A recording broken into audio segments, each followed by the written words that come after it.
সেটের সমতা, সেটের সমতা। তাহলে সেটের সমতা কি দেখো, এ একটা সেট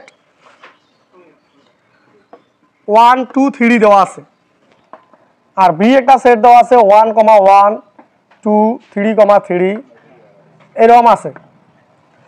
সেটের সমতা তাকেই বলে যদি A set equal to B set লেখা যায় তাহলে সেটে তাকে সেটের সমতা বলে। দুইটি সেটের উপাদানগুলো যদি একই হয় তাহলে সেটাকে সেটের সমতা বলে, মনে থাকবে।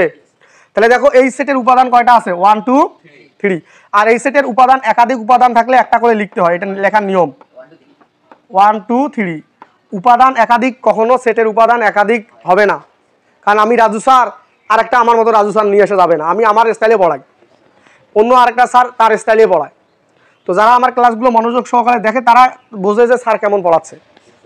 অন্য আরেকটা স্টুডেন্ট অন্য একটা টিচারের কাছে গিয়ে ওই স্যার কেমন করে বোঝাচ্ছে ওখানে মনোযোগ দিলে ওই স্যারের ক্লাসগুলো উনি বুঝতে পারবে।